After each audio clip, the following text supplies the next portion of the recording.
পিছনের যুগের মানুষরা আল্লাহর পথে চলতে চলতে দুনিয়াতে নগদ পুরস্কার পাইত, কারণ তারা মানুষ ভালো ছিল। আমরা তো 5 মিনিট গুনাহ ছাড়া থাকতে পারি না। পিছনের মানুষ যে ভালো ছিল, as-sabiqun as-sabiqun উলাইকাল মুকাররাবুন। পিছনের মানুষ যারা, তারা আল্লাহর নৈকট্যশীল বেশি, তারা আল্লাহর কাছে প্রিয়, তারা আল্লাহ পাকের মাহবুব, কারণ তাদের ইবাদত বেশি, তাদের তাকওয়া বেশি, তাদের চরিত্র সুন্দর, তারা আল্লাহ পাকের পছন্দের কাজে তারা অভ্যস্ত। এখন তো গুনাহ করার জন্য সফর করে, আর পিছনের যুগের মানুষরা ইবাদত করার জন্য সফর করত। এখনকার মানুষ গুনাহ করার জন্য নিরিবিলি চলে যায়, জঙ্গলের ভিতরে গেছে কি করবার লাগে, হ্যাঁ কি করবার লেগেছে, গাছ গাছালি পার্কের ভিতরে যায় ঢুকছে, প্রেমিক প্রেমিকা কি লেগে তাহাজ্জুদ পড়বো হেনে যায়, হ্যাঁ এই কথা কন নাকি, কথা কইন, কথা কইন। এখন নিরিবিলি জায়গায় যায় কি জন্য, গুনাহ করার লেগে নিরিবিলি জায়গায় যায়। আমাদের আমার বাসার কাছে ঢাকা আশুলিয়াতে পানি টানি যখন আইব তখন নৌকা ভাড়া দেয়, নৌকা নৌকা শত শত নৌকা বেরিবান্ধের পাশে অপেক্ষা করে, আর ওখানে যুবকরা উঠে, যুবতীরা উঠে, ওইটা নদীর মাঝখানে যায়, নৌকায় চড়ে কি নদীর মাঝখানে যায় জিকির করবো, এর লেগে যায়। যদি যুবক কয়েকটা যায় তাহলে ওর সাথে গাঞ্জা, আর যদি যুবক যুবতী যায় তাহলে বিচার করতে যায়, অন্যায় কাজ করতে নিরিবিলি চলে যায়। আর আগের যুগের মানুষ আল্লাহর কাছে নিরিবিলি জায়গা তালাশ করত ইবাদত করার জন্য।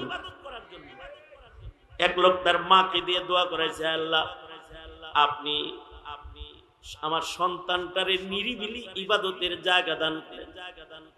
তো মার দোয়ার বরকতে পাথরের ভিতরে আল্লাহ তাআলা ইবাদতের জায়গা দিয়ে দিয়েছে, পাথরের ভিতরে বয়া বয়া ইবাদত করে। মুস্তাদরাক আলা সাহিহাইন, মুস্তাদরাকে হাকিম, মুস্তাদরাকে হাকিমের ভেতরে রিওয়ায়াত আছে। মুস্তাদরাক আলা সাহিহাইন মানে হলো বুখারী আর মুসলিম শরীফের যে সকল সহিহ হাদিসগুলো যে মানের শর্তে একত্রিত করেছেন ইমাম বুখারী ও ইমাম মুসলিম, হুবহু ওই শর্তে ইমাম হাকিম মুস্তাদরাক আলা সাহিহাইন বুখারী মুসলিমের শর্তে উনার কিতাবে উনি হাদিস জমা করছেন। তার মানে বুখারী আর মুসলিম শরীফের হাদিসে যেমন সিহহাতের সর্বোচ্চতা পাওয়া যায়, মুস্তাদরাকে হাকিমের হাদিসের সিহহাতের সর্বোচ্চতা ওরকম মানের দিক দিয়ে হাদিস এরকম উচ্চ মানের হাদিস। হাকিম মুস্তাদরাকের ভেতরে রিওয়ায়াত এনেছেন, পূর্বের যুগের এক লোক ইবাদত করার জন্য সাগরের মাঝখানে একটা পাহাড় আছে, সাগরের মাঝখানে পাহাড়, ওই পাহাড়ের উপরে খানা পিনা টাকা পয়সা লয়া চলে গেছে, খাওন দাওন লয়া পাহাড়ের চূড়ায় গেছে ইবাদত করার জন্য। নৌকা দিয়া খানা নিলে আর কতটুক নিছে একটা লোক, খুব বেশি নেয় নাই। কয়দিন পরে খানা শেষ, এবার দে ইবাদত বাদ দিয়ে আবার খানার লেগে আইতে হইব, খানার জন্য আবার সাগরের মাঝখান থেকে বাজারে যেতে হইব না। এবার এই লোক দোয়া করতেছে আল্লাহর কাছে, আল্লাহ ইবাদত বাদ দিয়ে যে এখন আবার ওইদিকে যামু, এটা আর সহ্য হইতেছে না। আল্লাহ আপনার গোলামি ছাড়া অন্য কিছু তার ভাল লাগে না, সামান্য সময়ের ইবাদতের বিরতিটাও আমার বরদাস্ত হইতেছে। দোয়া করতেছে, আল্লাহ তাআলা তার দোয়ার বরকতে এই লোকের এই দোয়া করে যখন ঘুমাইছে, কাল সকালে যাইবো খাওয়ান আনতে, ঘুমের থেকে উঠে দেখে নবুয়তের আলোর কাছাকাছি যত মানুষ, তত ওই মানুষগুলোর হৃদয় আলোকিত বেশি, মানুষগুলো সুন্দর, জমানাটায় আলো বেশি। খায়রুল কুরুন, নবীর যুগের কাছাকাছি যুগকে বলা হয় খায়রুল কুরুন, উত্তম যুগ, শ্রেষ্ঠ যুগ, সর্বশ্রেষ্ঠ যুগ। আর দিন যাইতেছে, দেশ ডিজিটাল হইতেছে, বড় বড় প্রাসাদ হইতেছে, কিন্তু মানুষের মূল্য কমতেছে। রাস্তা দামি হইতেছে, রাস্তায় চলনেওয়ালা মানুষগুলো কম দামি হইতেছে। দামি দামি প্রাসাদ হইতেছে, প্রাসাদের ভেতরে যারা অবস্থানকারী তারা কম দামি হইতেছে। দামি কাপড়, দামি সামান, সরু সামান পয়দা হইতেছে, কিন্তু এই দামি জামার ভেতরে যিনি, তার দাম কমতেছে। দামি জুতা এটা প্রস্তুত হইতেছে, কিন্তু এই জুতাটা যার পায়ে ঢুকছে এই মানুষটা কম দামি মানুষ হইতেছে, এই মানুষটার দাম কমতেছে, দিন যাইতেছে। আর আগের যুগ যেটা, সেটা প্রাসাদ ছিল না, খেজুর পাতার ছাউনি ছিল, সুন্দর জুতা ছিল না, কাঠের খরম পায়ে দিয়ে মানুষ হাঁটতো, কাঠের খরম, মোটা জামা, সেরা তালিওয়ালা জামা পড়তো, কিন্তু তাদের আলোচনা আল্লাহ তাআলা আসমানি কিতাবে করেছেন। আল্লাহু আকবার বলেন। আল্লাহর আসমানি কিতাবে তাদের আলোচনা আছে, তাদের গুণগান আছে, তাদের প্রশংসা আছে। মানুষ আসমানি কিতাব দেখে দেখে দেখে দেখে তাদের অপেক্ষা করত। নবীদের কথা তো আসমানি কিতাবে আছেই, নবীদের পরেও সাহাবায়ে কেরাম, সাধারণ মানুষের ভেতরে দামি মানুষ যারা, নবীদের পরে সবচেয়ে বেশি দামি সাহাবায়ে কেরাম, তাদের কথাও আসমানি কিতাবে ছিল। এই জেরুজালেম, ফিলিস্তিন, এটা বারবার মুসলমানদের দখলে এসেছে, বারবার মুসলমানের হাত থেকে হাতছাড়া হয়েছে। হযরত ওমরের শাসন আমলে, হযরত ওমর তো আধা জাহানের খলিফাতুল মুসলিমিন, আধা জাহান ওনার দখলে, ওই সময় ফিলিস্তিন ওনার দখলে আছে, দখলে চলে আসছে। ফিলিস্তিনের চাবিকাঠি বুঝে নেওয়ার জন্য হযরত ওমর খালিদ ইবনুল ওয়ালিদকে সেনাপতি বানায়া ফিলিস্তিন পাঠায়া দিলেন। মসজিদুল আকসার চাবিকাঠি বুঝালো, জেরুজালেমকে বুঝা নাও। তখনও ওই সময় হযরত ওমরের যুগেও ওই সময় ফিলিস্তিনে আসমানি কিতাবের, তাওরাতের আলেম, ইনজিলের আলেম, যারা তাওরাত ইনজিল জানতো, আসমানি কিতাব পড়তো, তারা তখনও জীবিত ছিল, তারা কিতাব খুলে বসে আছে। খালিদ ইবনুল ওয়ালিদ গেছে, জমিনের হুকুমত দখল করছে, কিন্তু মসজিদুল আকসার চাবিটা খালিদ ইবনুল ওয়ালিদের হাতে পাদ্রীরা দিতেছে না, যারা আসমানি কিতাবের আলিম তারা দিতেছে না। খালিদ ইবনুল ওয়ালিদ বললেন, চাবিটা দিয়ে দেন। ওরা বলল, বিজয় করছ, শাসন তো উমরের শাসন জারি মদিনায়, ইসলামী হুকুমত, এটা সরাইতে সরাইতে আমাদেরটাও দখল করছো, ঠিক আছে, কিন্তু মসজিদুল আকসার চাবি নিতে আল্লাহর পছন্দনীয় গুণের মানুষ লাগে। আমাদের কিতাবে যে মানুষের গুণ বর্ণনা আছে, ওই মানুষ তুমি না, তোমার হাতে দিতে পারো। খালিদ ইবনুল ওয়ালিদ সাথে সাথে চিঠি লিখলেন আমিরুল মুমিনিন ওমরের কাছে। ওমর, জমিন তো দখল করছি, কারণ খালিদ ইবনুল ওয়ালিদের জীবনে এমন কোন যুদ্ধ নাই যে যুদ্ধে উনি পরাজয় হয়েছেন। যেখান দিয়ে গেছেন বিজয়ের পতাকা উড়াইতে উড়াইতে গেছেন। আল্লাহ তাআলার পক্ষ থেকে আল্লাহর রাসূল তাকে সাইফুল্লাহ উপাধি দিয়েছেন। আল্লাহর তরবারি, এটা ভাঙ্গার ক্ষমতা কারণ নাই। যেখান দিয়ে গেছে জীবনে কোনোদিন কোনো যুদ্ধে পরাজয় বরণ করেন নাই। তো গেছেন জেরুজালেম, খালিদের তরবারির সামনে নত হয়ে গেছে, দখলে নিছেন, কিন্তু পাদ্রীরা মসজিদের চাবি দিতেছে না। মসজিদুল আকসা এটার চাবি দিচ্ছে না। এটার চাবি নিতে হলে আসমানি কিতাবে বর্ণিত মানুষের রং ঢং লাগবে। তোমার ভেতরে যার হাতে আমরা চাবি তুলে দিব, ওই মানুষের আলোচনা আসমানি কিতাবে আছে, এইটা তোমার ভেতরে ওই রং দেখি না। হযরত ওমর খবর পেয়ে মদিনাতুল মুনাওয়ারা থেকে জেরুজালেমের দিকে রওনা করলেন। অনেক বড় বাহিনী নিয়ে না, এখনকার নেতারা তো বাহিনী ছাড়া চলতেই পারে না। আর হযরত ওমর চলছেন, সাথে একটা কালা গোলাম আছে, গোলাম সাথে নিয়ে হযরত ওমর চলতেছেন। কোথ দিয়া চলতেছেন? রোড দিয়া না, সাহারা মরুপ্রান্তর পার হয়ে, একা একা মরুভূমি পার হয়ে 1 মাসের পথ পাড়ি দিয়ে জেরুজালেম যাচ্ছেন মসজিদুল আকসা বুঝে নেওয়ার জন্য। হযরত ওমর বালির ভেতর দিয়ে মরুভূমিতে সফর করলে কাপড় চোপড় চকচকা থাকবে না, একটু ময়লা গান্দা হইব। হ্যাঁ, এই বালুর উপর দিয়ে সফর করতেছে। এরপরেও হযরত উমরের যে জামা, ওটা 18 তালি। কারণ আধা জাহানের খলিফাতুল মুসলিমিন,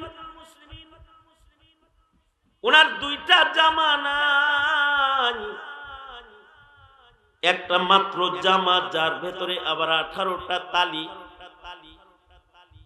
জুমার দিনে নিজের জামা অন্য কাউকে ধুইতে দিতেন না, নিজের হাতে তিনি ধৌত করতেন, যেন এটা ছিঁড়া না যায়।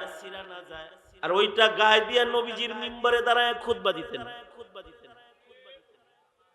জামা হযরত ওমরের। যখন জেরুজালেমের কাছাকাছি গেছে, এই কাছাকাছি এলাকায় একটা মুসলিম এরিয়া আছে, ওখানকার মুসলমানরা হযরত ওমরকে সুন্দর করে গোসল করাইছে। এই তো কিছু দূর হাঁটলেই তো জেরুজালেম যাইবেন গা। রাস্তায় এক ইনসাফের আজীব নকশা, গোলাম রে উটের উপরে উঠা নিজে গোলামের রশি টানছে ইনসাফ কায়েম করার জন্য।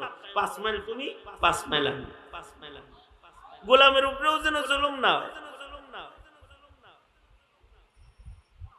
তো সবাই মিলে নতুন জামা পরায় দিছে, দামি জামা পরায় দিছে। দামি জামা গায়ে দিয়া কিছু দূর যাওয়ার পরে হযরত ওমর আবার পিছনে ফেরত আসছে, এসে কয় আমার ময়লা জামাটাই খুলো দাও। এই পথটাও এই দামি কেসরা কায়সারের গন্ধ আসে যে জামার থেকে, এই জামা গায়ে আমি এই পথ চলে মুসলমানদের কেবলা বিজয়ের রাস্তা অতিক্রম করতে চাই না, সেরা জামাটা আবার দাও। এই পিছনে যায় আবার সেরা জামা পরছে।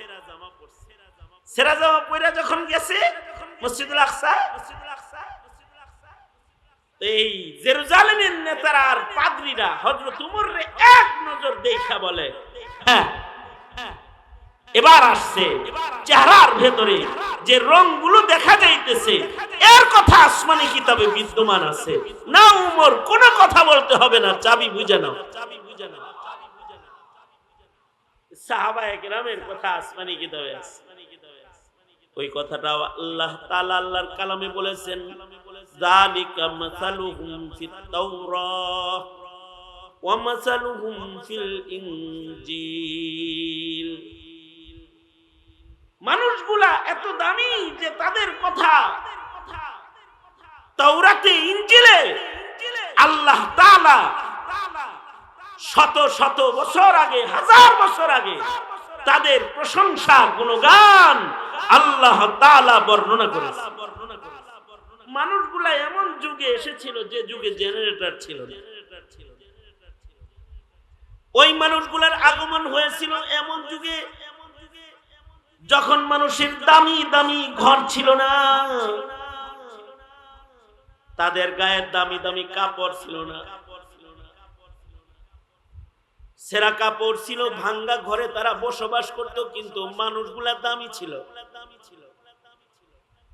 হাবশি কালো গোলাম, কিন্তু আল্লাহর কাছে তারা দামি ছিল।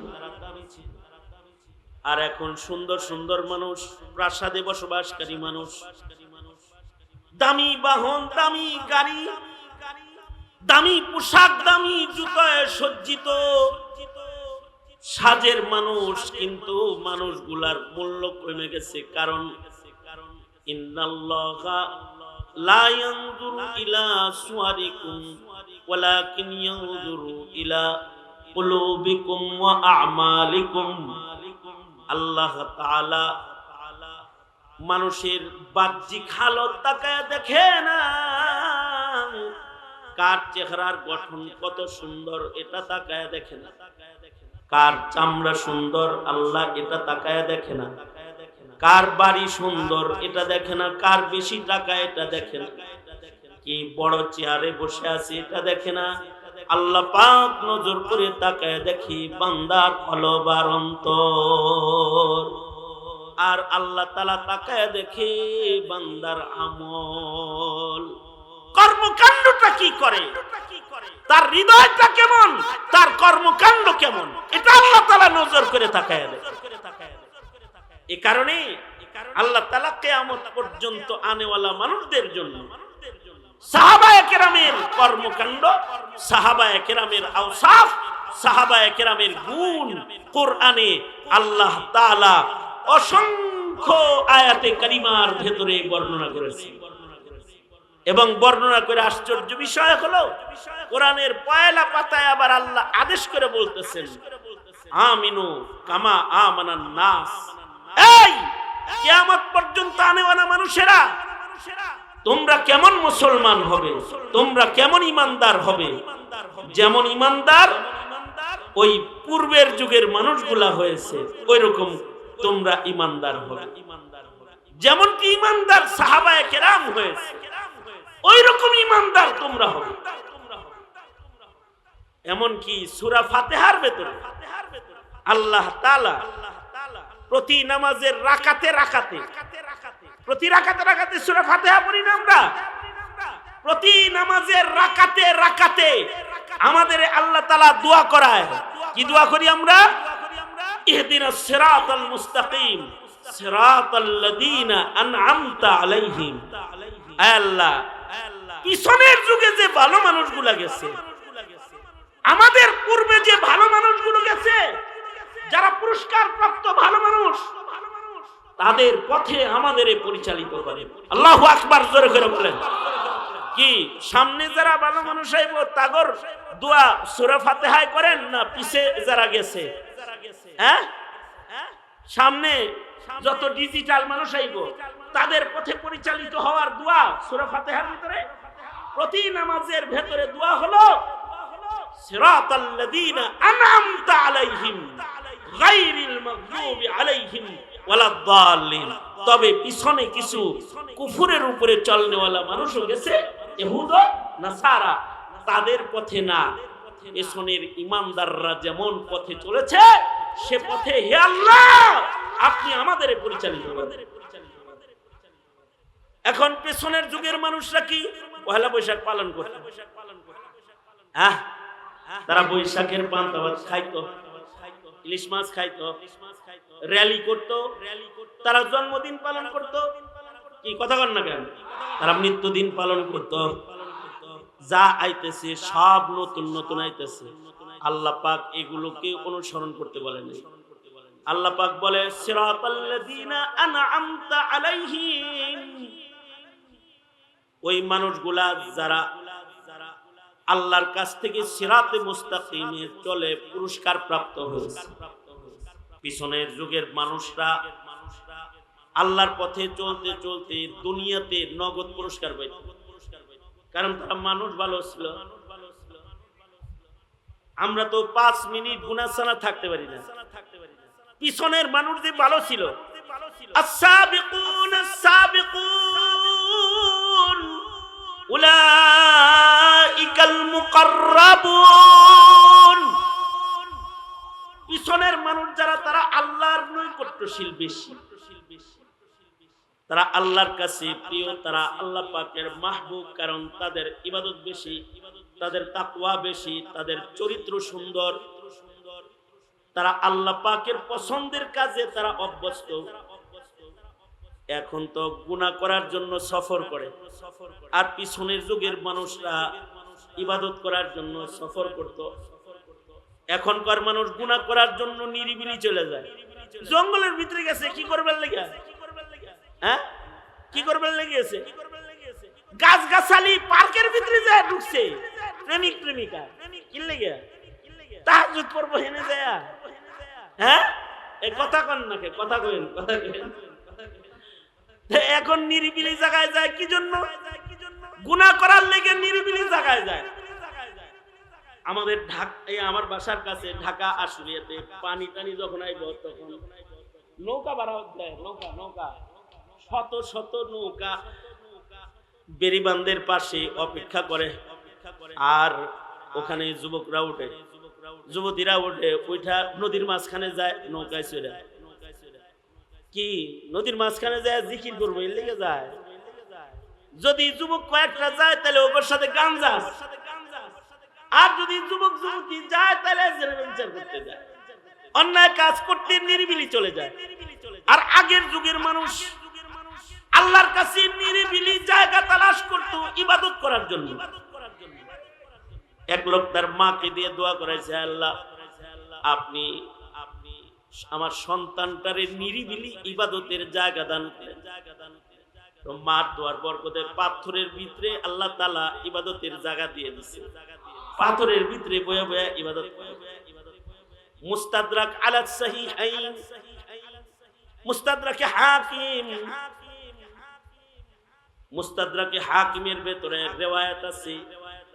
মুস্তাদরাক আলা সাহিহাইন মানে হলো বুখারী আর মুসলিম শরীফের যে সকল সহিহ হাদিসগুলো যে মানের শর্তে একত্রিত করেছেন ইমাম বুখারী ও ইমাম মুসলিম, হুবহু ওই শর্তে ইমাম হাকিম মুস্তাদরাক আলা সাহিহাইন বুখারী মুসলিমের শর্তে উনার কিতাবে উনি হাদিস জমা করছেন।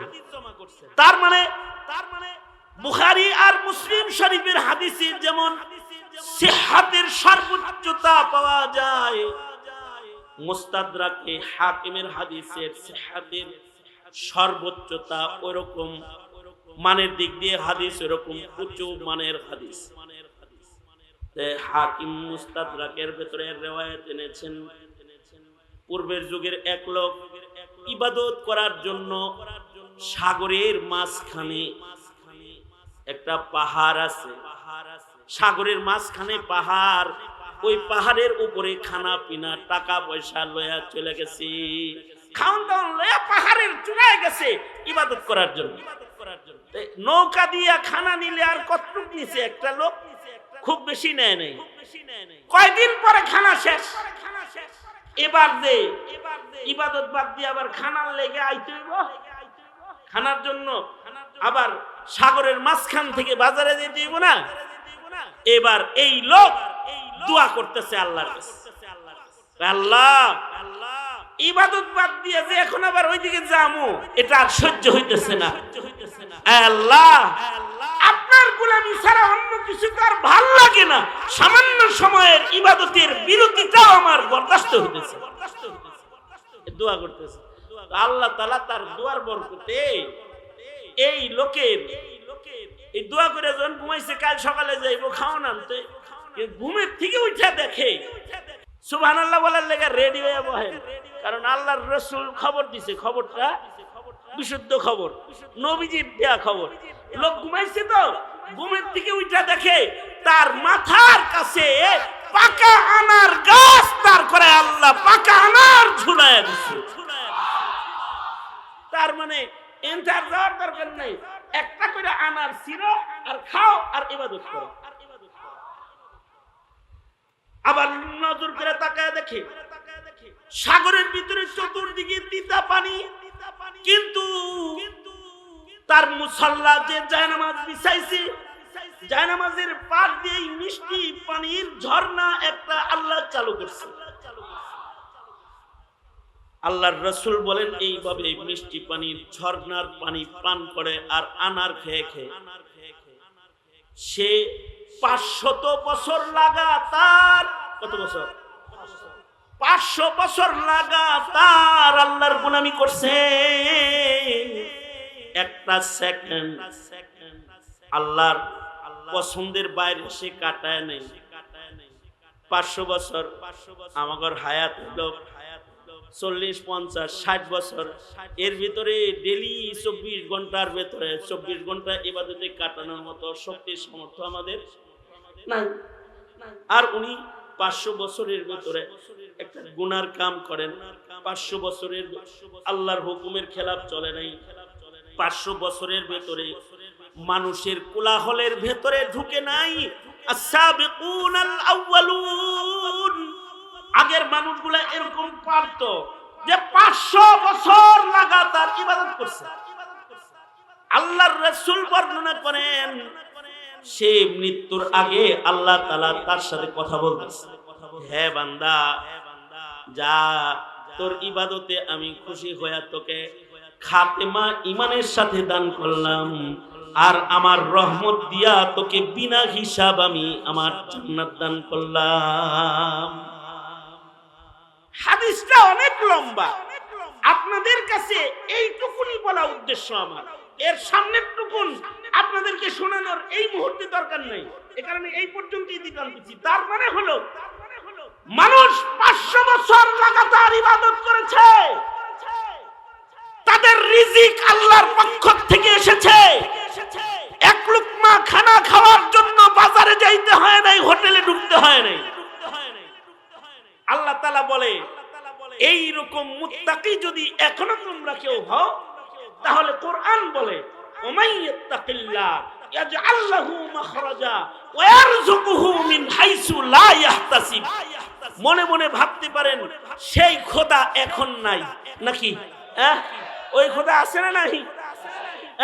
যেই খোদা 500 বছর জান্নাতি আনার আর মিষ্টি পানির ঝর্ণার পানি পান করায়া 500 বছর একটা গোলামকে ইবাদতের সুযোগ দিয়েছে, ওই আল্লাহ কি মাঝে মধ্যে আহ্বান না সরকার?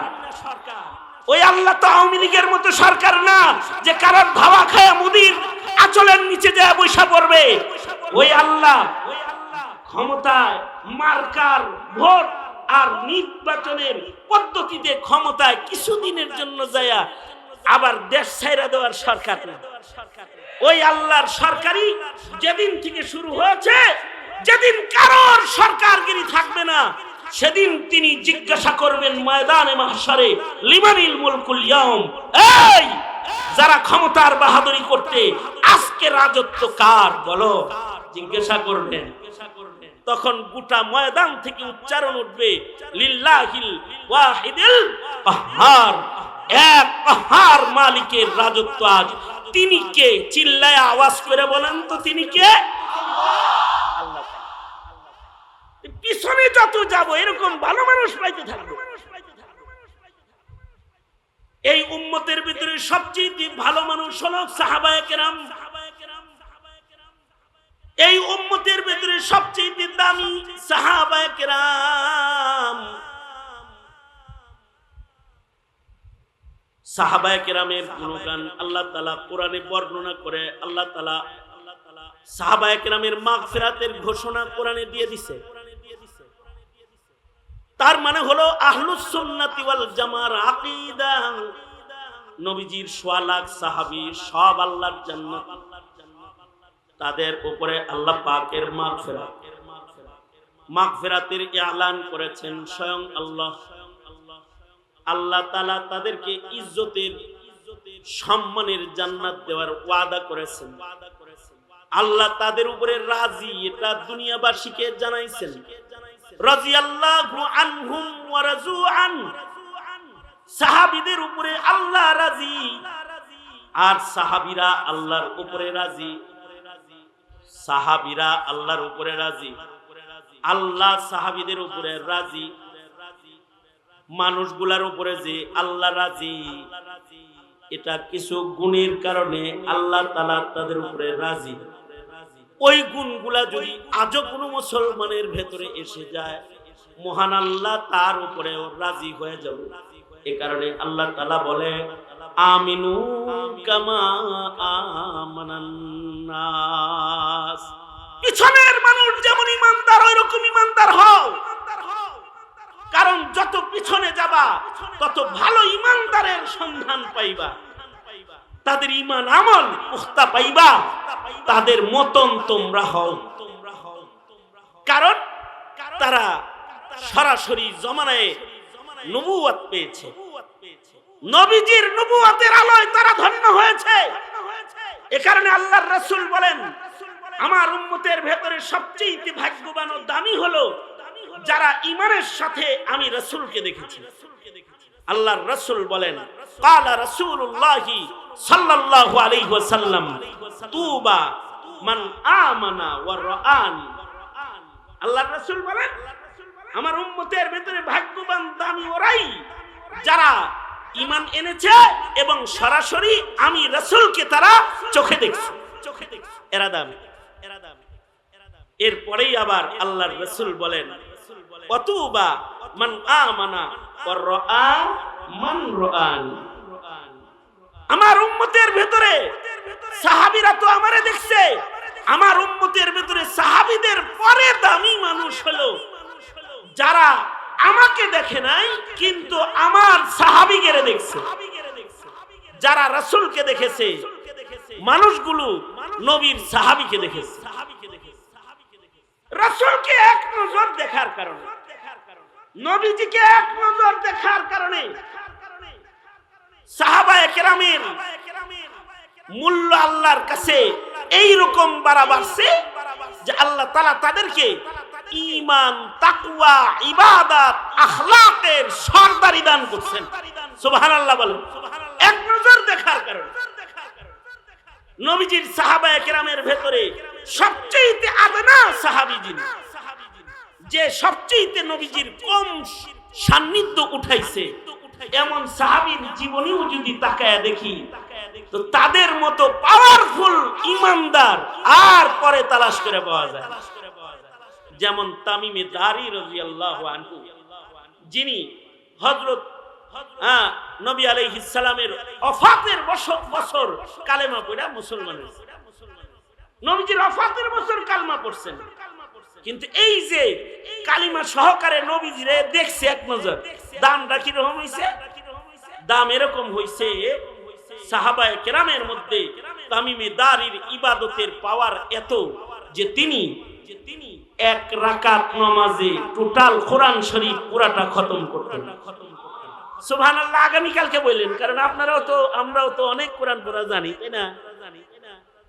ওনারা এক রাকাত নামাজে, দুই রাকাত নামাজে কোরআন শরীফ পুরাটা খতম করতেন। হযরত উসমান যেমন দুই রাকাতে খতম দিতেন, হযরত তামিমে দারি দুই রাকাত নামাজে আল্লাহর কোরআন পুরাটা খতম করতেন। আর ইব্রাহিমের গুণ ছিল তামিমে দারির ভিতরে। ইব্রাহিম আলাইহিস সালামকে যেমন নমরুদের আগুন জ্বালাইতে পারে না, তামিমে দারি আগুনকে সরাসরি হাত দিয়া ধাক্কা দিত, থাপ্পড় মারত। ওনার কারামত। একবার ঘূর্ণিঝড়ের ভেতরে আগুন আসতেছে মদিনার পাহাড়ের গুহার থেকে, তখন হযরত উমর খলিফাতুল মুসলিমিন, হযরত উমর তামিমে দারিকে দেখে বললেন, এই তামিমে দারি, ঘূর্ণিঝড়ের বাতাসের ভেতরে নাকি আগুন বের হইছে, পাহাড়ের গুহার থেকে নাকি আগুন মদিনার দিকে আসতেছে, খবর পেলাম। যাও তামিমে দারি, আগুনটাকে শাসন করে গুহার ভেতরে ঢুকায় দিয়ে আসো। এই দিকে আসে কেন জানে না, এখানে সাইয়্যিদুল মুরসালিন ঘুমায় রয়েছে। হযরত তামিমে দারি খালি হাতে চলে গেলেন, ফায়ার সার্ভিস নিয়ে যায় নাই, খালি হাতে চলে গেছেন। যায়া আগুনের সামনে হাত এমনি করে আগুনের সামনে উনি দাঁড়ায় গেছেন। আগুন উনাকে ধাক্কা দিছে, উনি আগুনরে ধাক্কা দিছে, ধাক্কাধাক্কি হইতেছে। এরপরও আগুন সামনে আসতে চায়, তো উনি আগুনকে চপাটাঘাত করে বলে, পেছনে যা, নচেত শাস্তি দেব। আগুন পেছনে যাওয়া শুরু করছে। আগুনকে গুহার ভেতরে ঢুকায় দিয়ে উনি খুতবা দিছে, সাবধান, ফের কখনো যদি রাসূলের মদিনার দিকে আগাস, এটা আমন আর সালামতের শহর মদিনা, এই দিকে যদি আগুন তুই কখনো আগাস আর আমি তামিমে দারি যদি খবর পাই, তাইলে আজকে কিছু বললাম না, সামনে এমনটি করলে ভয়াল সাজা দিব। আগুনকে বলতেছেন সাজা দিব। এটা ওনার কারামত। এই কারামত নবীর সান্নিধ্যের কারামত, নবীর সোহবতের কারামত, নবী সান্নিধ্যের কারামত।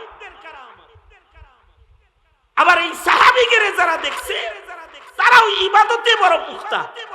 যেমন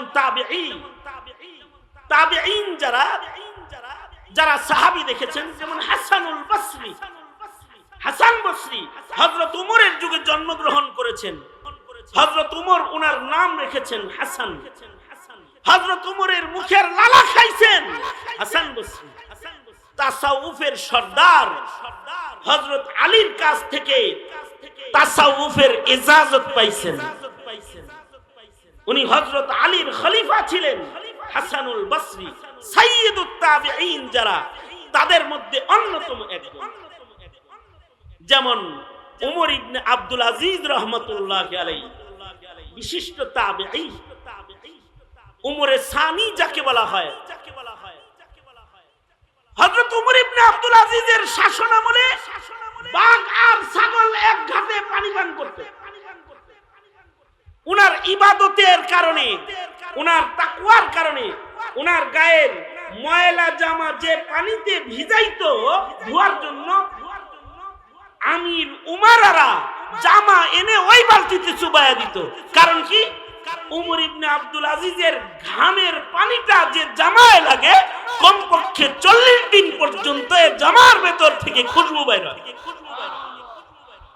ইবাদত আখলাকের সুউচ্চ মাকাম একটা তাবেঈর কি পরিমাণ।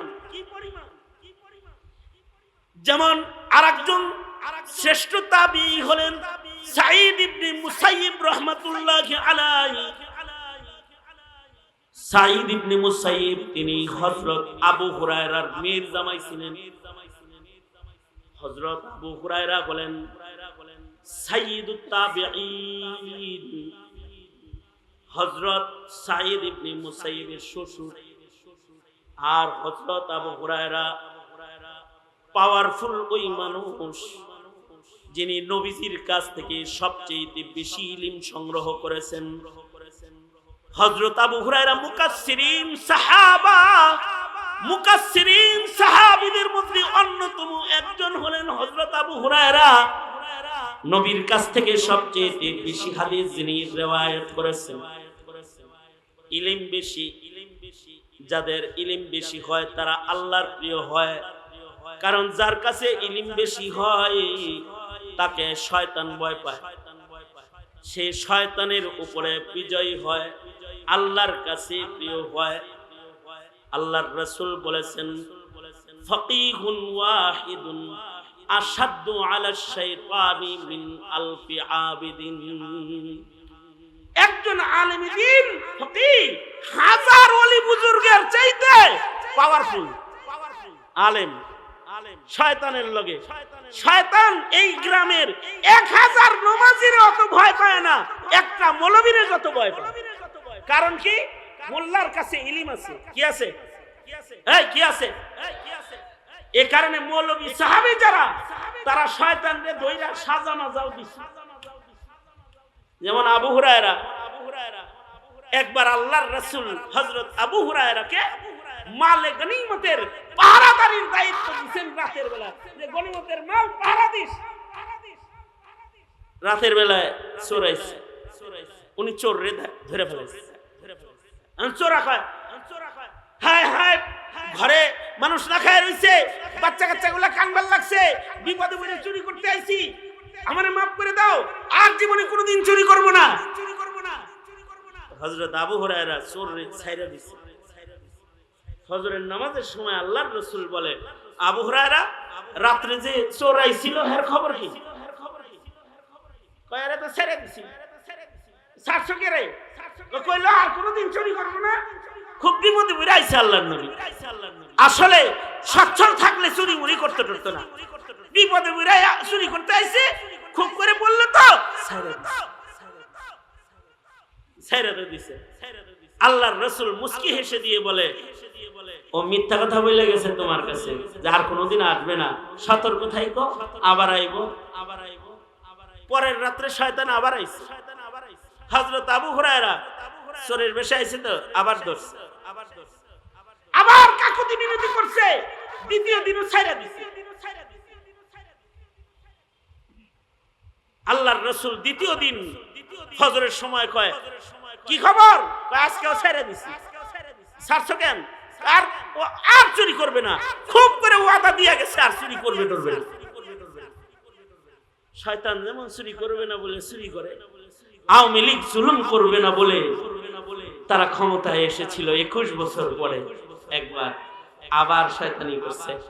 কয়দিন পরে দেখবেন আবার আয়া বলবে আমরা আর সাতবার হত্যাকাণ্ড ঘটাবো না, গণহত্যা করব না, আমরা মানুষের অধিকার নষ্ট করব না।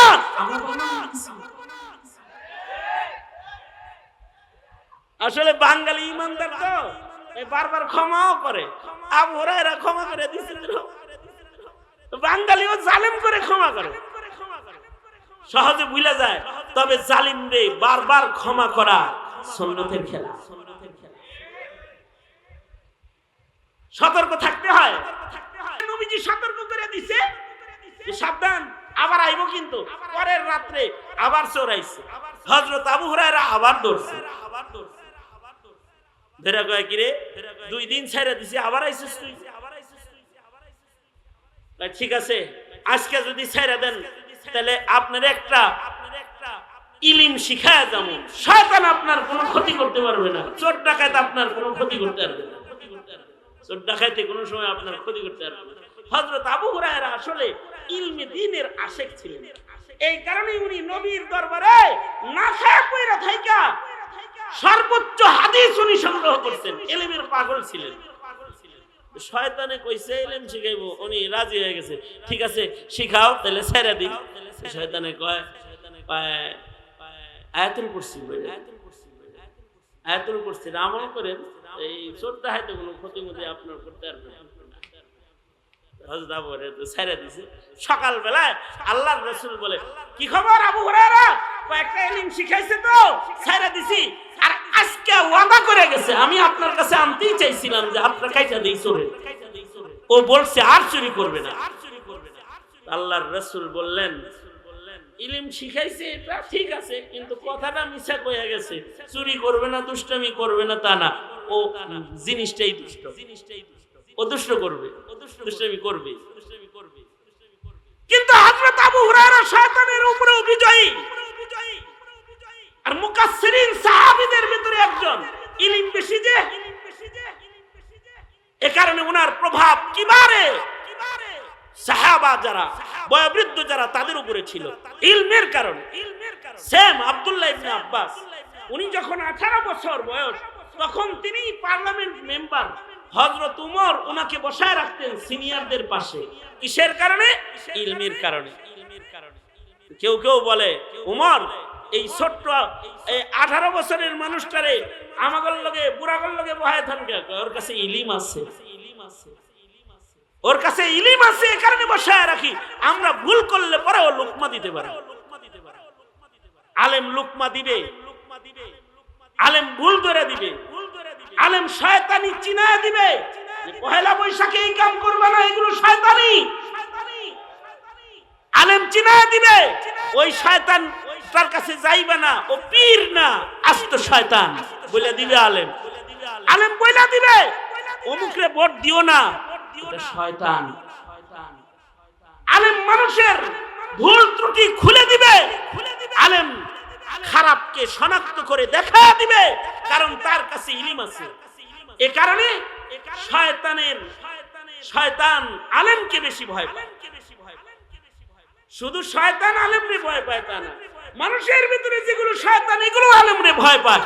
এ কারণে শেখ হাসিনা মুফতি আমিনের নাম শুনলে পরে পানি পান করতে কয়েক গ্লাস, আর এই শেষ সময়ে এসে মামুনুল হক নাম শুনলেও পানি খাইত। এই কারণেই মামুনুল হকের নাম সংসদে পর্যন্ত উচ্চারণ করছে।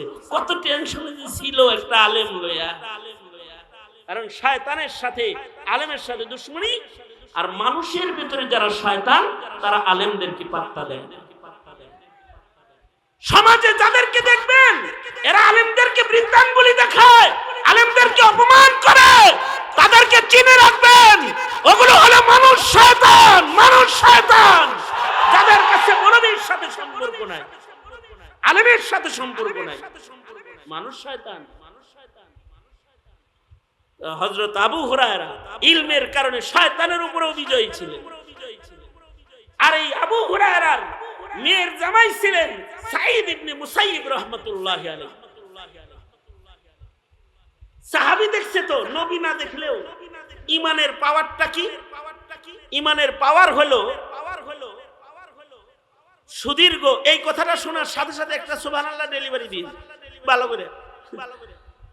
হযরত সাঈদ ইবনে মুসাইয়িব আগে কইয়া লই, হযরত সাঈদ ইবনে মুসাইয়িব সুদীর্ঘ 40 বছর আজানের আগে মসজিদে ঢুইকা বয়ে রইছেন। 40 বছর।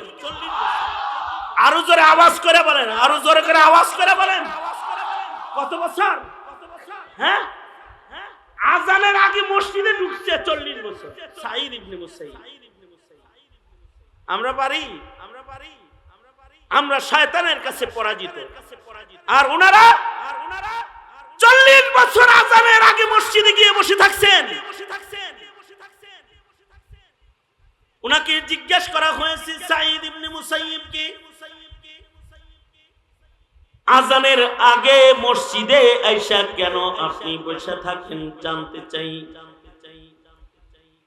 সাঈদ ইবনে মুসাইয়িব বলে, ময়দানে মাহশারে যদি এমন কোন মামলা হয়, আমার ঘর মসজিদে তোরে ডাইকা আনা লাগবে। যারা আজানের পরে মসজিদে আসে তারা আসামি হয়ে যাবে। আমি সাঈদ ইবনে মুসাইয়িব সব সময় আজানের আগে মসজিদে ঢুইকা বইসা থাকি জন্য যেন ময়দানে মাহশারে আল্লাহর কাছে আমার ঘরে ডেকে আনা লাগলো কেন মামলার আসামি যেন আমি না হয়ে যাই। এমনকি উনার মসজিদের সাথে এত খাতির ছিল,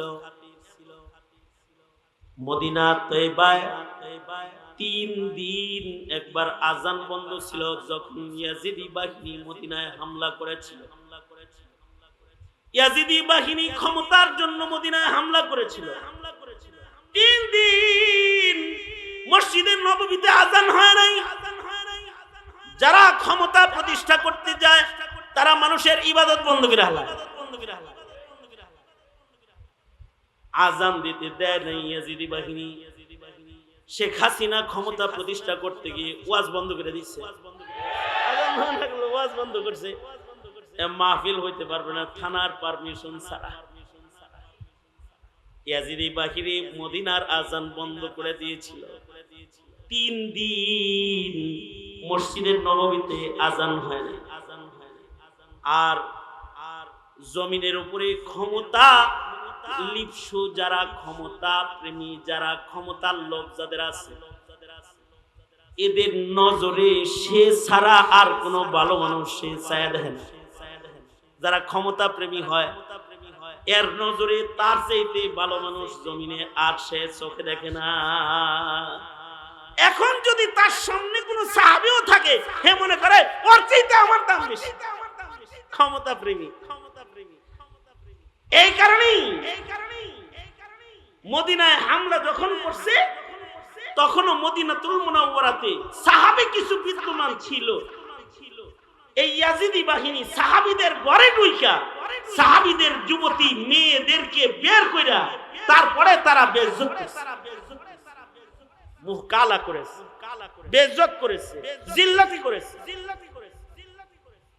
শুধু তাই না, ওই সময় মদিনাতুল মুনাওয়ারাতে জাবের ইবনে আব্দুল্লাহ সাহাবী, আলেম দ্বীন সাহাবী বিদ্যমান ছিলেন।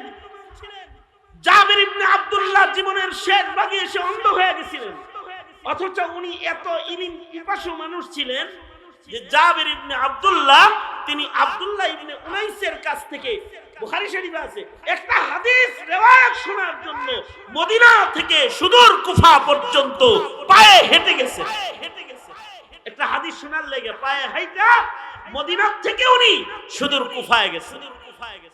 এই জাবের ইবনে আব্দুল্লাহ তিনি তখন মদিনায় অবস্থানকারী, বয়সের ভারে ওনার চোখ তখন অন্ধ হয়ে গেছে, চোখে দেখে না। ইয়াজিদি বাহিনী গিয়ে এই জাবের ইবনে আব্দুল্লাহর মতো আলেম সাহাবীর পিঠের উপরে লাথি মেরে ওনাকে মাটিতে ফেলায় দিয়েছে। যারা জালেম হয় তারা সাহাবী নির্যাতনকারী হয়। জালেম যারা হয়, হাজ্জাজ ইবনে ইউসুফ আব্দুল্লাহ ইবনে জুবাইরের মতো সাহাবীকে শহীদ করেছে। এই যারা ক্ষমতা লিপ্সু জালেম হয় এরা আলেম হত্যাকারী হয়, আলেমদের নির্যাতনকারী হয়। যেমন শেখ হাসিনা এদেশের আলেমদেরকে ফাঁসির কাস্টে ঝুলিয়েছে, আলেমদেরকে শহীদ করেছে, শাপলা চত্বরে আলেমদেরকে গুলি করে করে পাখির মতো মেরেছে, শুধুই মাত্র ক্ষমতার জন্য। যারা ক্ষমতা লিপ্সু হয় তারা জালেম হয়, তারা আজান বন্ধ করে দেয়, ইবাদত বন্ধ করে দেয়। বাংলাদেশ মুসলমানের দেশ, এই দেশে ক্ষমতার চেয়ারে বসে থাকতে গিয়ে যারা মুদির দালাল হয়ে আজান বন্ধ করে কুলুলু চালু করতে চায়, বাংলাদেশ মুসলমানের দেশ, এই দেশে যারা আমেরিকার গোলামি করে এদেশের মুসলমানদের মুসলমানিত্ব নষ্ট করে সেবার নামে কুসংস্কৃতিকে জমিনে স্টাবলিশ যারা করতে চায়, যারা তাকওয়া তাহারাতের কবর রচনা করে বাংলার মাটিতে সমকামিতার প্রথা যারা চালু করতে চায়, তাদেরকে চিনায় দিলে চিনে রাখবো, এই বাটপারদেরকে ক্ষমতার চেয়ারে দিবা না, বাটপারদেরকে দিবা না।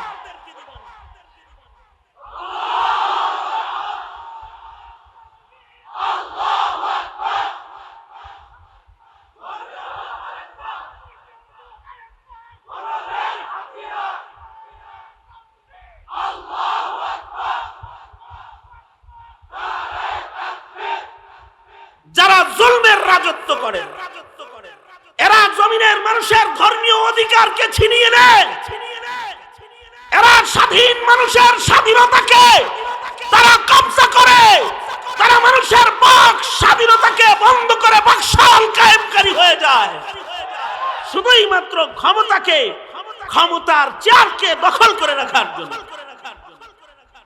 এই ইয়াজিদি বাহিনী গিয়েছিল মদিনায়, যায় মসজিদে নববীর আজান বন্ধ করে দিয়েছে। কয়দিন আজান হয় নাই মদিনায়? 3 দিন মদিনা শরীফে আজান হয় নাই।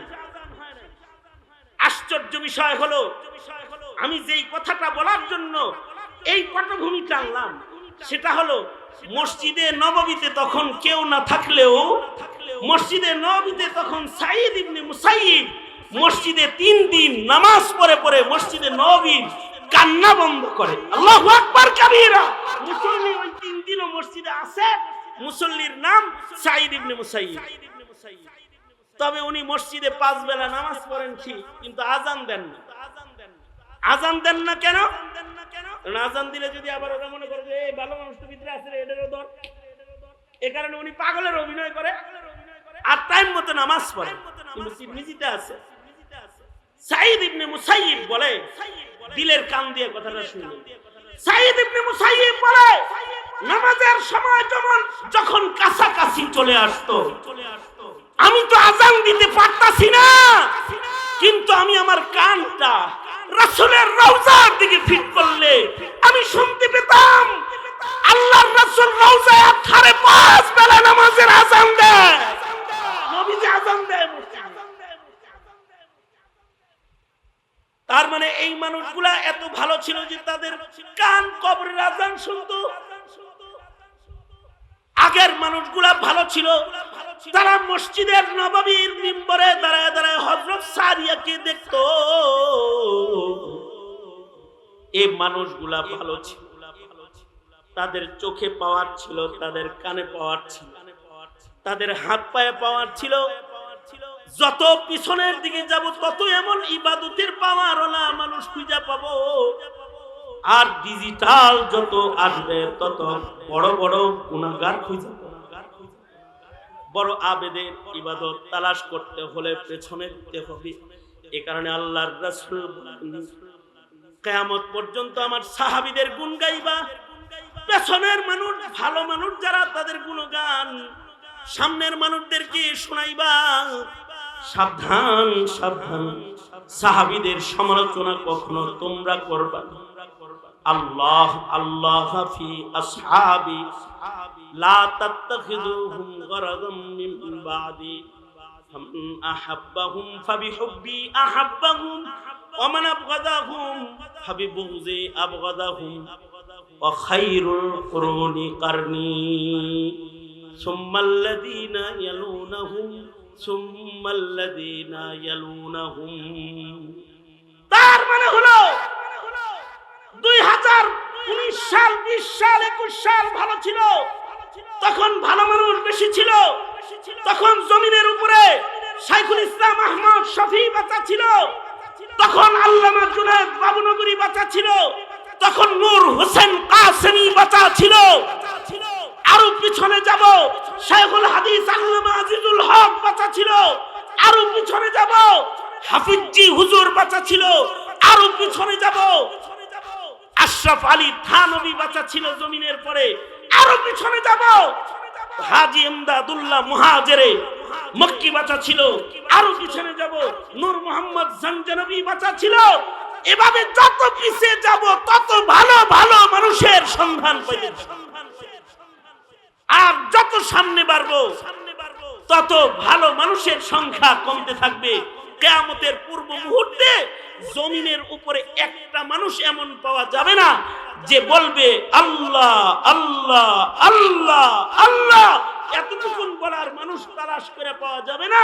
আল্লাহ তাআলা তখন বলবে, দামি প্রাসাদ, দামি সাজে সজ্জিত ডিজিটাল পৃথিবী আর রাখার কোনো প্রয়োজন নাই, কারণ পৃথিবীতে আল্লাহ বলনেওয়ালা একজন ভালো মানুষও নাই। ও জিবরাইল, ও ইসরাফিল, বাঁশি বাজায় দাও, এবার কিয়ামত হয়ে যাবে। ভালো মানুষ কমবে তো কিয়ামত হয়ে যাবে। ভালো মানুষদের কিছু কোয়ালিটি আল্লাহ তাআলা বলেন, আমার নবীর যুগের ভালো মানুষদের কিছু গুণ। মুহাম্মাদুর রাসূলুল্লাহ ওয়াল্লাযীনা মা'হু আশিদ্দাউ আলাল কুফফার ওয়াল্লাযীনা মা'হু আশিদ্দাউ আলাল কুফফারি রুহামাউ বাইনাহুম তারাহুম রুকআন সুজদাই ইয়াবতাগুনা ফাযলাম মিনাল্লাহি ওয়া রিদওয়ানা সীমাহুম ফি ওজুহিহিম মিন আসারিস সুজুদ। আল্লাহ তাআলা নবীর যুগের সাহাবীদের কিছু ভালো গুণ বর্ণনা করতেছেন। সাহাবীদের একটা ভালো গুণ হলো আশিদ্দাউ আলাল কুফফার আর রুহামাউ বাইনাহুম। আগের যুগের মুমিন তারা ভালো ছিল আল্লাহর কাছে, এই কারণে যে তারা কাফেরের সাথে ছিল তারা শক্ত, আর নিজেরা নিজেরা ছিল একে অপরের ভক্ত। রুহামাউ বাইনাহুম, নিজেরা নিজেরা আপোষে ছিল, শির ও শক্কর, চিনি আর দুধের মতো। আর কাফেরদের সাথে ছিল তারা দুর্বার, বিদ্রোহী, বিপ্লবী, মুজাহিদ। জমানা কত বদলাইছে যে তারা ছিল কাফেরের সাথে শক্ত, আর একে অপরে ছিল একে অপরের ভক্ত। কারণ মুসলমানিত্বের ভালোবাসার পূর্ণতা তাদের ভেতরে ফুটে উঠত। এত পরিবর্তন ১৫০০ বছরে হয়েছে যে এখন মুসলমান হয়েছে কাফেরের ভক্ত, আর নিজেরা নিজেরা হয়েছে ভয়ঙ্কর শক্ত। নিজেরা নিজেরা। তাছাড়া আজকে গাজার মুসলমানদেরকে ইসরাইল নিঃশেষ করে দিয়েছে। শেষ অবস্থানটুকু তাদের বাকি রাখছে না। মাসুম মাসুম নারী ও শিশুর উপরে বোমা মেরে তাদেরকে মাটির সাথে মিশিয়ে দিতেছে। এই সময়ও ইসরায়েলের চতুর্দিকে যেই পরিমাণ মুসলমান বসবাস করছে, যদি খালি নিজেরা নিজেদের ভক্ত হইতো, তাহলে ইসরায়েলের চতুর্দিকে অবস্থানরত মুসলমানরা যদি শুধুই মাত্র মুখের থুথুটা খালি নিক্ষেপ করত, মুসলমানের থুতুতে ভেসে ইসরায়েল সাগরে নিক্ষিপ্ত হয়ে যেত, আরব সাগরে। কিন্তু মুসলমান এতটুকুন ভক্তি নিজেদের ভেতরে নিজের মহব্বতকে প্রকাশ করতে পারে নাই, যে কারণে তারা নীরবতা পালন করেছে। আর মুসলমানদেরকে কাফেররা ঐক্যবদ্ধভাবে নির্যাতন চালাচ্ছে। বাংলাদেশ সেম, বাংলাদেশ দেশের মাটি ও মানুষ তথা এদেশের জনগণের ভক্ত না হয়ে আজকের ক্ষমতাসীন যারা, তাদের কেউ হয়ে যায় মোদির ভক্ত, কেউ হয়ে যায় আমেরিকার ভক্ত, কেউ হয়ে যায় চায়নার ভক্ত, এক একজনের ভক্ত হয়ে যায়। দেশের মানুষের দিকে না তাকিয়ে তখন ভারতের স্বার্থকে দেখা শুরু করে অথবা আমেরিকার স্বার্থকে দেখা শুরু করে। কাফেরের সাথে হয় দোস্তি আর আপোষে হয় বিবাদ আর দ্বন্দ্ব আর কলহ। নিজেরা ভালোবাসা নাই, ভালোবাসা পয়দা করে কাফের মুশরিকের সাথে। এটা হলো পূর্বের যুগের মুসলমান আর এই যুগের মুসলমানের শক্ত আর ভক্তর ব্যবধান। আর গুনাহ আর ইবাদতের ব্যবধান তো আছে। তারাহুম রুকআন সুজদাই ইয়াবতাগুনা ফাদলাম মিনাল্লাহ, ইয়াবতাগুনা ফাদলাম মিনাল্লাহি ওয়া রিদওয়ানা। আগের যুগের মুসলমানদের দিকে তাকাইলে দেখা যাইতো তারা সেজদায় আছে, রুকুতে আছে। ঘরে তাকাইলে সেজদারত মানুষ পাওয়া যেত, গাছতলায় তাকালে নামাজি মানুষ পাওয়া যেত, মাঠে ময়দানের ভেতরে আল্লাহর নামের জিকির করনে ওয়ালা পাওয়া যেত। তার মানে তারা রুকু সেজদা ইবাদতের মাধ্যমে আল্লাহ পাকের দয়া, আল্লাহর ফজল, করুণা, মায়া, মমতার সন্ধান তারা করত। তারা ছিল ইবাদতের মাধ্যমে রবের করুণা ভিখারি, রবের রহমত ভিখারি। আর আমরা উল্টা, আমাদের দিকে তাকাইলে, এখন মুসলমানের দিকে তাকাইলে দেখা যায় মুসলমান পাপাচারী মত্ত। চিপা চাপায় তাকাইবেন তো ইবাদত করতে কাউরে দেখবেন না, দেখবেন গুনায় মত্ত। তাকাইলে দেখবেন ফেসবুক টিপাইতেছে, ওয়াজের ভিতরে বইয়াও মোবাইলে চালাইতেছে, নেট জগতের ভিতরে ঘুরে বেড়াইতেছে, মসজিদের ভিতরে বসে বসেও পাপের ভেতরে, গুনাহের ভেতরে লিপ্ত হয়ে গেছে। এমন কোন ঘর পাওয়া মুশকিল যে ঘরের ভেতরে ইবাদত চালু আছে। ইল্লা মাশাআল্লাহ, অবশ্যই আছে। না থাকলে তো আসমান টিকে থাকতো না, জমিন টিকে থাকতো না। আছে, কিন্তু অধিকাংশ ঘরের অবস্থা হলো তাদের ঘরের দিকে তাকাইলে গুনাহগারের সংখ্যা বেশি দেখতে পাওয়া যায়। ঠিক কি না? জোরে আওয়াজ করে বলেন। আর তাদের হালাত হলো তারা রুকু সেজদা ইবাদতে এতই নিজেদেরকে আত্মনিয়োগকারী ছিল যে তাদের চেহারার ভেতরে ফি উজুহিহিম মিন আসারিস সুজুদ, তাদের চেহারার ভেতরে সেজদার ইবাদতের দাগ ছিল। আর এখনকার দেহের ভেতরে রাজনীতি কুপাকুপির দাগ আছে, কুপাকুপির দাগ। আমি এক এলাকায় মাহফিলে গেছি, এক লোক এসে কয়, এক যুবক এসে কয়, হুজুর 15 বছর পরে বাইরেছি, এই দেখেন কোপের দাগ, এই দেখেন গুলির দাগ, গাড়ের ভিতরে গুলি আছে, হাতে চাইনিজ কুড়ালের কোপ আছে, দাগ দুগ আছে, এগুলো দেখাইতেছে। আমি এত কুপান কুপাইছিল আপনারে, এখন আপনি কুপানের নিয়ত করছেন না বাইরে? তাই আমার এক কথায় একটা তাকবীর দে, শুরু দে।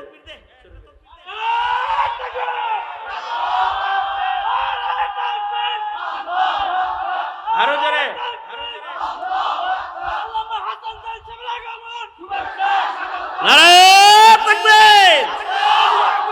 আমার দোস্ত আয়া পড়ছে, দোস্ত দেখতেও যেমন, কোরআন তেলাওয়াতটাও তেমন, ওয়াজটাও তেমন, মুহাদ্দিসটাও তেমন, শাইখুল হাদিসটাও তেমন। দোস্ত আমার একটাই, এক পিস। মিসাল তালাশ করে পাওয়া যাবে। আলহামদুলিল্লাহ বলেন, আলহামদুলিল্লাহ বলেন। এই আমার শেষ কথা, এই ফিনিশিং শেষ কথা হইলো, গেছি আগে লাগায় যা দেখি কি কোপের দাগ, গুলির দাগ, এটি দেখায়। আমি বললাম যে এত গুলি দাগ দেখাইতেছেন কি, এগুলি দেখায় নিজে আবার কুপাকুপি করার নিয়ত করছেন নাকি? না। এবার পথ পাইছেন? কি কোন হুজুর পথ পাবো না মানে? কুরবানি কি জীবনে কম দিছি, পথ পাবো না মানে? মানে সাধারণ সম্পাদকের পদ সেই পেয়েছে, ছাত্র দল সাধারণ সম্পাদক দামাত বারকাতুহু হইছে। বুঝলেন এই কথাটা? কারণ অনেক কুপাকুপি জীবনে করছে তো পথটা তারই। আমি বললাম এখন যেহেতু আবার আপনি সেই সাধারণ সম্পাদকের পদে আবির্ভূত হয়েছেন, এখন আপনার নিয়োগটা কি? আপনি এখন কুবাইবেন নাকি বলেন? হ্যাঁ, আমার পরিচিত তো। কারণ এখন যারা তোমরা রাজনীতি করো, যারা দলের নেতা হয়েছ, তোমরা আমাদের কর্মজীবনের বয়স তোমাদের ভেতরে এখনো ফুটে উঠে নাই। আমাদের কর্মজীবন 27 বছর। তুমি এখন 20 বছর 21 বছরের ছাত্র দলের নেতা, যুব দলের নেতা, তুমি অমুক দলের নেতা, অমুক দলের নেতা। হ্যাঁ, আলেমদেরকে মনে করো যে এরা কি, আমি তো নেতা। তুই নেতার কানে আজান হয়েছে এই মৌলবীর কথায়, তোর নামকরণ করেছে এই আলেমরা। আমি বললাম এখন তো আবার তুমি নেতা স্টিল ভাই, তো এখন তোমার কি নিয়ত? তুমি এবার কুপাকুপি ঠিক মতো করবা তো? সে আমার কাছে বিব্রত হয়েছে। আমি বললাম আমি হাতে ধরে তোমাকে একটা কথা বলি, জীবনে মার খাইছো, জন্মের শিকার হইছো, প্রতিদান পাবা আল্লাহর কাছ থেকে। তোমরা নেতা হয়ে তোমরা আবার আওয়ামী লীগ হয়ে যাবে না, আওয়ামী লীগ হয়ে যাবে না তোমরা। তোমার গায়ে কোপের দাগ আছে, এখনো সেজদার দাগ লাগাও নাই, আজ থেকে ইবাদতের দাগ দেহের ভেতরে লাগাও, আল্লাহর কাছ থেকে ক্ষমা পাবা। কারণ সাহাবায়ে কেরামের গুণ হলো ফি উজুহিহিম মিন আসারিস সুজুদ। সুতরাং আমরা আমাদের জীবনে যদি নাজাত পেতে চাই, আমাদের ভেতরেও লাগবে ইবাদতের দাগ। ইনশাআল্লাহ বলেন, আরো জোরে বলেন ইনশাআল্লাহ, জোরে করে বলেন। শুকরিয়া হলো আপনাদের এলাকার নেতৃস্থানীয় যারা, তারা লম্বা সময় বসে বয়ান শুনেছে। আমার মনে হয় যে আমার বাম পাশে ডান পাশে যারা বসে রয়েছে এরা নেতা সব। আমি কিছু কথা যে ওনাদেরকে শোনাইতে পেরেছি, কারণ আমি তো 1 বছর জেলখানায় ছিলাম। হাসিনার স্টিম রোলার আমার উপরে চলেছে তো 1 বছর, সুতরাং আমার কথা তাদের শোনার দরকার ছিল। আমি আবেদন জানাবো এলাকার কোন আলেম ওলামা তথা ওয়াজ মাহফিল তথা ইসলামী কার্যক্রম, এই সকল জায়গায় যদি এই নেতাদেরকে কখনো নেতৃত্বের ভূমিকায় তারা নাও ডাকে, তাদের সান্নিধ্যে সোহবত নিতে যায় এভাবেই বসে থাকবেন আপনারা। এই নামের দরকার নাই আপনাদের, সব জায়গায় নাম লাগে না। রাজনীতি করতে পোস্টারে নাম লাগে, কিন্তু ইবাদত করতে পোস্টারে নাম লাগে না। আলেমদের নাম থাকবে, আপনারা সোতা হয়েই বসে থাকবেন। এই আদর্শ আপনাদের ভেতরে আমরা দেখতে চাই, কারণ এই আদর্শটা পেছনের যারা রাজনীতি করছে, আওয়ামী লীগের জুলুমের রাজনীতি যারা করেছে, তাদের রাজনীতি আর আপনাদের রাজনীতির ভেতরে ব্যবধান। ধন্যবাদ জানাই, পোস্টারে নাম নাই, এদের কারণ নাম নাই। শুকরিয়া, এরা বিপ্লবী হলে এদেশের অন্যায় কার্যক্রম বন্ধ হয়ে যাবে ইনশাআল্লাহ। কারণ এই ছাত্র বিপ্লবের মাধ্যমেই হাসিনা এদেশ থেকে বিদায় নিয়েছে, ঠিক কিনা? হ্যাঁ, উলামায়ে কেরামের কুরবানি আছে আর যুবক সমাজের মেহনত আছে। আল্লাহ তাআলা কবুল করুক। আমার দোস্ত এসে পড়েছেন, দোস্তকে আপনাদের কাছে আমানত আর আপনাদেরকে দোস্তের কাছে আমানত দিয়ে আমরা সকলে পিছনের যুগের খাঁটি মুমিনদের নকল করব, এই নসিহাটা আপনাদের সামনে রেখে আমি আমার সংক্ষিপ্ত কথা এখানেই শেষ করছি। जो कुछ हुआ या रब तेरे करम से हुआ, जो कुछ होगा तेरे करम से ही होगा। একটা লোক যদি নড়াচড়া করছেন, মেলা বন্ধ করে এই ওয়াজ, একটা লোক যদি, একটা ছাত্র তলবেলও যদি নড়াচড়া করছেন, আপনারা মেলার পক্ষের লোকের রূপান্তরিত হবেন। কোন নড়াচড়া নেই, চুপচাপ বসে থাকবেন, আখেরি মুনাজাত করে পঙ্গ পালের মতো একসাথে যাবেন ইনশাআল্লাহ। বলেন আল্লাহ কবুল করেন। আসসালামু আলাইকুম ওয়া রাহমাতুল্লাহ।